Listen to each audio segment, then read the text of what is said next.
Okay, this here's a friend, buddy of mine, grow buddy of mine. He gave me one seed of Northern Lights times blueberry. We bought them in Amsterdam. This is the offspring I have from what I took that seed this year in early May, and I grew it, and I crossed it with a male jet fuel Mandarin XL that was also an autoflower. So now, in July, 1st of July, I had seeds in the Northern Lights. So I took those seeds and I planted them the first week of July, second week of July, and here it is right now. This is what came from my cross that I made from the original strain. It is crossed with it's a blueberry, Northern Lights fat bastard, auto. The terpenes are strong. It's a lot, one thing about a blueberry strain, it's a lot of rooty in it, a lot of ruderalis in the blueberry. So the way you do this is, so everybody, it's a little more intricate into the growing than just your normal growing a plant in the yard. You know, this right here, I took a photoperiod male. I think it was, I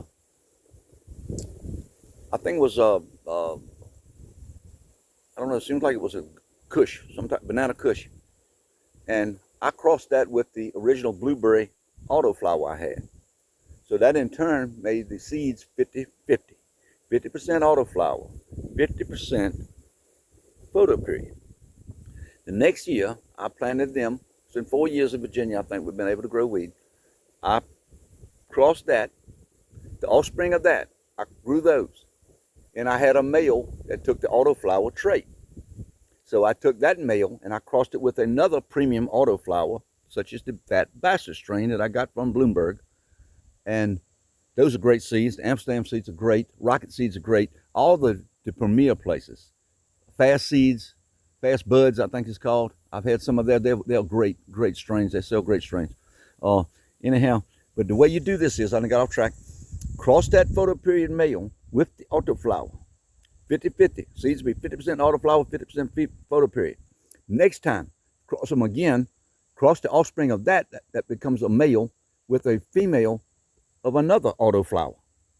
That will in turn make it 3 parts autoflower, 1 part photoperiod.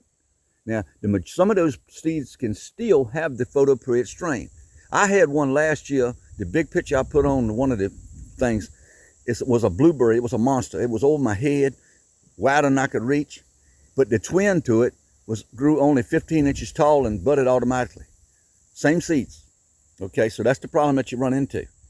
But if you cross the autoflowers with autoflowers, you will end up with some really autoflowers. I'm serious. You can make any strains you want. Buy the seeds from the reputable seed companies. Cross them with your males. Make your males. Make autoflower males. Then you will have a little problem. You have a male sometime. You can look for that. The male, one thing about this that I do want everybody to realize is that your males always show first. You see the little guitar picks is what I call them, but you know, they're the male flowers. If you see them, you look for the third internode. A lot of times your plants in the early stage of the budding or when they get ready to flower, you look about the third internode and you will see a little bitty male flower if it's a male. Or you might see a couple of little white trichrome hairs, well not trichromes, but the stamens coming out right in the crook right there. Now don't confuse that with these little sharp little things that you see on the corners of every limb. But the bottom line is, you can always get, if you don't have female stamens coming out of your females, then there's nothing there to pollinate. So you got time to get that male. If you do have a male, catch it quick, throw it away. Keep it to pollinate. Carry it away. Carry it way away. Put it in somewhere by itself. Way by itself. Way by itself. Because it can ruin a plant. You don't want the pollen unless you want the pollen. And let me tell you this. I might as well cover this while we're talking. If you want to pollinate just one limb of your plant, go to your male, put a paper bag over the limb, over the flowers, shake them, pull it off tight, keep it tight. Go to your limb when the wind's blowing, opposite way the wind's blowing. Go to the limb you want to pollinate, which picks a pretty limb that gets lots of sunshine so your seeds will be strong. Now you want to use an early male, a fast bud, good solid male, and a good strong female. Don't weaken your plants by putting weak males or weak females together, okay? So what you do is you take that bag and you put it over that limb and you shake it good. Then you pull it off Then before you pull it off, let me hit myself. Spray it with a water bottle until that entire paper bag is completely saturated on the outside. That in turn will soak into the inside, and it will trap all the free-floating pollen. All it will stick to the entire interior of the bag. You pull it back off your plant, take that bag and cut it somewhere and throw it away. But you will have seeds on that limb, pretty much only. Maybe a little piece might hit another limb and put a seed down, this and that. But the majority of your seeds will be right in that one limb. And I'm going to tell you, I've got years and years of knowledge of this. You know, all you fellow growers, keep a shovel in the ground or keep it inside your tent or wherever your grow deal is. But just remember, you've got to make quality, to make quality weed, you've got to grow it correctly, and you've got to use quality seed. Spend a little money on it. Cross it yourself.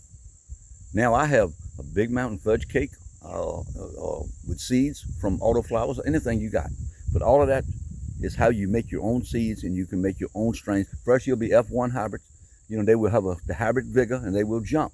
You know, y'all give this a shot. Any questions, I'll be happy to answer them, and plenty of other people can answer them as well. Have a good day.